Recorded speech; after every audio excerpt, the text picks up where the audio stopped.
Today, I'm talking about Coraline by Neil Gaiman and the 2009 movie adaptation by Henry Selick. Hey there, I'm Jessica, and this is Bookshelf to Big Screen. If you're new to the channel, I take a look at books that have been adapted to the big or small screen and tell you what changed. So if you only watched the movie and don't want to look like a fool at book club, be sure to subscribe. The story follows Coraline, an only child whose family has moved into a new apartment in an old house. Her parents are usually busy with work, so she occupies her time by visiting her oddball neighbors and exploring the new home. One day, she finds a strange door that leads her into a parallel world where things are not quite what they seem to be, and she has to find a way to get back home. Real quick, if you want to avoid any spoilers, sections with spoilers are marked in the description below, so you can skip past them and just watch the spoiler-free bits. Coraline and her family move into the middle-level apartment of an old home. A couple of older actresses live in the apartment below them with a bunch of terriers, and a crazy old man who spends his time training a mouse circus live in the apartment above them. In both the book and movie, the other parents ask Coraline to stay by showing her a pair of buttons that she'd have to sew on. Coraline refuses and tries to get back home. Coraline comes across a black cat in her world, and when she sees the same cat in the other place, she finds out that he's the only thing besides herself that hasn't been replaced with an other version. However, the cat can speak to her in the other place. They get off to a rocky start, but the cat becomes her friend and later helps her find her parents and escape the other mother. Early on in the story, Coraline's mom takes her shopping for school clothes. Coraline finds some green gloves that she'd like, but her mom refuses to buy them for her. When Coraline is trapped in the other world, she tries to ask her other father some questions, but he gets in trouble for talking to her. Coraline tries to find a way to escape outside, but she finds the outside ends and turns into a blank space. She realizes the other world is limited to what other mother has created. She has a chat with the cat, and he tells her that other mother likes games. The cat also catches one of the rats, telling Coraline that they're spies for the other mother. In the movie, Coraline is a bit of a brat, constantly rolling her eyes and mostly rude to everyone. Her mom always seems to be annoyed with her, and her dad is frustrated when she doesn't let him work. And later, when Coraline doesn't want to eat the dinner that he made, he gives her the option to eat it or go to bed. In the book, Coraline's parents seem pretty easygoing. Neither of them wants her to make a mess, and her dad does give her a list of things that she could do so that she could let him work, but you never get the impression that they're annoyed by her. And Coraline is mostly polite, even when her neighbors mispronounce her name. The only kind of bratty thing that Coraline does in the book is refuse to eat any recipes that her dad makes, and eats things like frozen pizza instead. But he only says that she might like it if she tried, rather than sending her to bed without dinner. In the movie, Coraline finds a strange door when she's exploring the house. She asks her mom to open it, and when she does, it's just a brick wall. Her mother doesn't lock it back up, and later that night, she chases a small mouse who runs through the open door. Coraline goes through a passageway and comes out in a home that's like hers, but slightly different. In the book, after her mom opens the door and leaves it unlocked, Coraline only sees a small dark thing run through the house, and when she opens the door, it's still bricked up. The next day, she checks the door again and finds that it's locked once more. The following day, her mom goes out and she gets the key and unlocks the door again, and this time there's a dark hallway instead of the brick wall. In the book, there's an empty apartment on the other side of the house, so Coraline thinks that's where she's going. So she's confused when she ends up back in her apartment, but then she notices things are slightly off. In the movie, when she goes through the door, she meets her other mother and other father, who are copies of her parents with button eyes. She has a wonderful dinner with them, and afterwards, other mother tries to get her to play some games. But Coraline says she should go home, so instead, the other parents take her to her bedroom with cool-looking toys. Other mother treats her poison oak with mud, and she falls asleep. When she wakes up, she's back in her real bedroom, but her poison oak rash has healed. In the book, she has lunch with the other parents, and afterwards, other mother tells her to go to her room and play with the rats. Her room there is painted in an off-putting shade of green and a peculiar shade of pink, which doesn't sound very appealing. She is impressed by the toys, though. Coraline meets the rats and they sing a disturbing song for her and then run to the other upstairs neighbor who happens to be in the doorway. He offers to let her come upstairs and watch him feed the rats, to which she declines. She spends the day in the other place, which I'll talk more about in a bit, and then the other parents ask her to stay, but she refuses and goes back through the passageway. This time, she hears voices and feels as though something is following her. When she gets through the door into her real house and looks back, the doorway is bricked up again. She locks the door and tries to put the key back where it was hanging, but she can't reach, so she leaves it on the counter. In the movie, the morning after she first goes through the door, Coraline takes the mail to her upstairs neighbor. He tells her the mice asked him to give her a message. Do not go through the little door. But she tells him that it's bricked up, and he says they get things mixed up, like her name, which they actually got right. In the book, Coraline doesn't take him the mail, but she does run into him, and he does give her the message from the mice. The change here is that this happens before Coraline goes through the door, so when he asks her if it means anything to her, it really doesn't yet, so she doesn't even think to say that it's bricked up. In the movie, when Coraline visits her downstairs neighbors, Miss Spink offers to read her tea leaves. She tells Coraline that she's in terrible danger because she sees a peculiar hand, but Miss Forcible says that it's good news because she sees a giraffe. The hand, of course, is a clear reference to the other mother, which we see throughout the film. In the book, both ladies agree that they read Coraline is in danger from the tea leaves. Miss Spink gives her a stone with a hole in it, saying that these stones are good for bad things sometimes. At the end of the book, after Coraline has locked up the door for good, she has tea with the ladies again, and this is when they see the hand and the tea leaves. In the movie, Coraline and Wybie get off to a bad start, but Wybie later becomes her friend and ultimately helps her save the day. In the book, the character of Wybie doesn't even exist.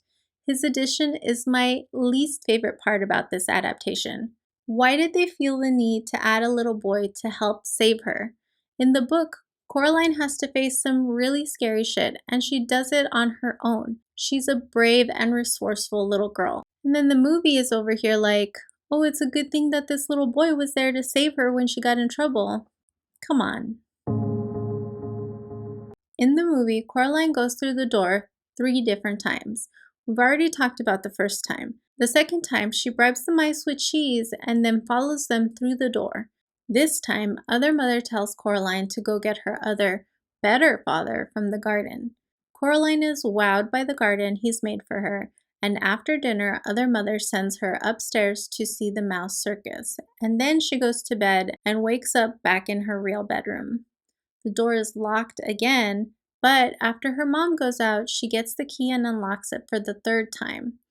This time, other mother gives her new clothes and tells her to go to the downstairs neighbor's apartment for a show.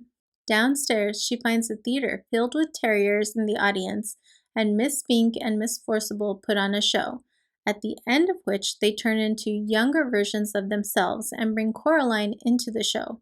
Afterwards, the other parents ask her to stay and she refuses, but when she goes to sleep, she no longer wakes up in her real room. The 4th and final time she goes through the door, it's to rescue her parents. In the book, Coraline only goes through the door twice. The first time, after she has lunch and ditches the creepy upstairs neighbor, she goes outside. First, she goes to see Miss Spink and Miss Forcible's show, which is pretty similar to the movie, except the dogs talk to her and they do a knife throwing act with Coraline instead of a trapeze act. Also, Miss Spink gives her a box of chocolates for participating and she shares it with the dog sitting next to her. There's no mouse circus because they're just super creepy rats the whole time, not mice, and the whole garden scene didn't happen. And then the other parents ask her to stay, but she goes back home. The second time she goes through the door, it's to rescue her parents, which we'll get into in a bit, but it's after she spent a night there and she does wear clothes from the other place, which are the same as the movie except she has orange boots instead of blue ones. In the movie, Coraline tells Other Mother she's not her real mother, and when she refuses to apologize, Other Mother puts her in a timeout inside the mirror. Here she finds the ghosts of 3 children, who tell her that they let the other mother, or Beldam, sew on the button eyes and she ate their lives. They ask Coraline to find their eyes before she makes her escape so that their souls will be free. She says she'll try, and then Wybie pulls her out of the mirror. He helps her get back through the door into her world, and this is when she finds that her parents are missing. She tells Miss Spink and Miss Forcible, and to help her, they give her a stone with a hole in it. But they disagree on whether it's to help with bad things or lost things. That night, the cat wakes her up, and Coraline follows him to the hallway mirror, where she sees that her parents are trapped inside. In the book, these events are reversed. When Coraline returns from her first trip through the door, her parents are missing. She carries on without them for a day and then tries to tell Miss Spink and Miss Forcible that they're missing, but they're not really paying attention to her. On the second night without them, the cat shows her they're trapped in the mirror. Later, when she's back in the other world, Other Mother tries to show her through the mirror that her parents are happy without her. They appear to have gone on a vacation and they're enjoying life without Coraline. But Coraline isn't convinced and she does offend Other Mother, who then uses a small silver key to turn the mirror into a door and lock Coraline inside. This is when she meets the 3 ghost kids, but they say Other Mother stole their hearts and souls, took their lives, and then forgot about them and left them in the dark. The ghost kids ask Coraline to find their hearts, and Coraline has to wait until the Other Mother lets her out. In the opening credits of the movie, a doll is being created by a robot-looking thing, and it looks just like Coraline. After they meet, Wybie gives Coraline the doll because it looks just like her, but later he asks for the doll back. He says his grandmother is mad at him for giving it away because it had belonged to her sister before she had disappeared. This is when Coraline realizes that one of the ghosts was the grandmother's sister. When she finds the doll again, it has turned into her parents and she burns the doll because she realized the doll is a spy for Other Mother. None of that happens in the book. In the movie, after she burns the doll, Coraline decides to go back in and save her parents. She gathers her supplies and goes back with the cat. Coraline thinks she's found her mom, but it's just the Other Mother. One of the rats brings Other Mother the key to the door and she swallows it.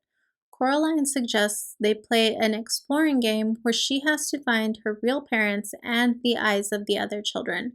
She says if she loses, she'll stay and let Other Mother love her and sew button eyes on her. But if she wins, Other Mother has to let everyone that she's trapped there leave. Other Mother agrees, but Coraline makes her give a clue first. Other Mother gives her a clue for the eyes, but not for her parents. In the book, again, the timeline of events is a little different, but once she's back inside to save her parents, this part is pretty much the same. But Other Mother doesn't give her any clues. Instead, Coraline makes her swear on her hand that she'll keep her end of the bargain if Coraline wins. In the movie, Coraline searches the garden first, where she's attacked and drops the stone. Some creatures try to take it, but when she gets it back, she realizes it helps her see the eyes. Other Father attacks her because Other Mother is making him, but as he falls into the creek, he gives her the first eye. Next, Coraline goes down into the lady's apartment. She sees a giant wrapped candy with the eye inside and tries to take it, but the ladies, who are made of taffy, come to life and attack her, along with some dog bats. She manages to get the eye and heads to the upstairs apartment. Inside, Coraline finds the eye, but the rats run away with it. She throws the stone at them, losing it. She thinks that she's lost, but the cat kills the rat and gets the eye for her. In the book, the stone is a little different. It's a brown stone, but in the mirror in the other place, it glimmers like an emerald, which I believe is how Coraline realizes it's special. She finds the first soul/marble easily in her other bedroom when she looks through the stone and it appears with an ember glow. The second soul is also in the downstairs apartment, which is also filled with dog bats. However, the soul is inside a sack that's like a spider's egg case. When she gets the soul, the creature inside wakes up, but it's stuck in the case on the wall, so it can't chase her, and the dog bats do fly around, but they don't attack her. After she gets the second soul, Other Mother comes out and says she wants to help Coraline. She gives her a key to open the empty apartment, and even though Coraline knows it's a trap, she checks it out. Inside, there's a basement which she goes into and finds Other Father, who tells her that there is nothing down there and that he's down there as punishment for telling her too much. He tells her to run away because Other Mother wants him to hurt her, and then he attacks her. One of his button eyes had already fallen off, and Coraline pulls off the other one and then quietly heads back up the steps and escapes. Finally, she heads to the upstairs apartment. This part is pretty much the same as the movie, with the cat helping her by killing the rat and getting the last soul. In the movie, the last thing she has to find is her parents. She enters the drawing room, which is super creepy looking now. Other Mother throws the stone in the fire, preventing Coraline from using it to help her find her parents. Coraline says she knows her parents are behind the door in order to force Other Mother to open it. Then she sees that her parents are actually in the snow globe, and she throws the cat at Other Mother and he claws off her button eyes. The floor turns into a spider web and Coraline has to escape. She manages to get to the door, grab the key, and close it, with the help of the ghosts. Other Mother's hand is cut off, but Coraline makes it back into her world and locks the door. In the book, Coraline realizes where her parents are when she's in the upstairs apartment. It's easy for her because the drawing room in the other place was just like her real one except for one thing, a snow globe. Unlike the movie where they had a bunch of snow globes in the real world, she had none. The drawing room never goes full Tim Burton or turns into a spider web, but Coraline does trick Other Mother into opening the door and then throws the cat so she can grab the snow globe and make her escape. Cat is a little on edge because Other Mother has closed off all the ways that he used to get in and out of the other place, so now his only way out is through the door. When the cat is thrown at Other Mother, he doesn't claw off her button eyes, but he does scratch up her face real good. Also, the three ghost children and her parents help her close the door. Other Mother's hand does get through, but we don't know this until later. Coraline and the cat make it to the other side and lock the door, and Coraline apologizes to him for throwing him at the Other Mother, but he forgives her. In the movie, Coraline finds a broken snow globe, and then her parents are home, with no memory of what happened, even though they're covered in snow. That night, Coraline's mom gives her the gloves that she had wanted, and this is when Coraline apologizes to the cat and he forgives her. Coraline places the eyes under her pillow and dreams of the ghost children. They tell her that it's over for them, but that she's still in danger because she still has the key. When she wakes, the marbles are broken and she tries to find somewhere to hide the key. The hand gets out of the door and follows Coraline outside. It grabs the key from around her neck, but Wybie appears and knocks the hand away. Coraline grabs the hand in her blanket and Wybie crushes it with a rock. Coraline wraps the hand and the key and throws them in the well. She and Wybie cover the well, and Wybie apologizes for not having believed her before. The movie ends with everyone hanging out in the garden, and the cat seems to have regained his access to the mysterious places. In the book, Coraline falls asleep in an armchair after she escapes and is awoken by her mom. Her parents don't remember anything, but Coraline never asks them either. She has the 3 marbles, plus the stone and an empty snow globe. She ties the key around her neck, and that night Coraline eats the dinner that her father makes without an argument and puts the marbles under her pillow at bedtime. When she dreams of the ghost children, they're at a picnic, but they give her the same warning. She wakes up because she hears something, and when she goes to look outside, this is when she sees the other mother's hand as it runs past her out of the house. A couple of days later, Coraline sets a trap. She takes some dolls to the well, removes the cover, and lays a paper tablecloth over the top. She carefully sets up her dolls and a picnic and then lays the key in the middle of the tablecloth. She lures the hand out, and it takes the bait, falling into the well. Coraline covers the well back up, and the cat appears and winks at her. She returns the stone to the ladies and thanks them, and then goes to bed, ready to start school the next day. Ultimately, this is a pretty cool movie, and I do like it, but I don't necessarily like it as an adaptation. It is essentially the same story, but what really ruins it for me is the addition of Wybie to the story. I wish it could have stayed as Coraline, having to deal with everything on her own and save herself. The movie does have a nice, creepy aesthetic, which I think is what most fans of the movie find appealing, and I think they did a great job of bringing the other place to life. The book was definitely creepier, in my opinion, and I'm not sure if they had kept all of that in the movie, it would still be good as a children's movie. Also, I think I enjoyed the characters' personalities better in the book. Everyone seems so annoyed and whiny in the movie, and I didn't really like that. So if you haven't yet, be sure to read the book. I think it's worth it. Well, there you have it. That's my recap on Coraline by Neil Gaiman and the 2009 movie adaptation by Henry Selick. I've included links to both the book and movie in the description below, so you can check them out for yourselves. If you enjoyed this review, please click like and be sure to click subscribe to see my next video. Thanks for watching.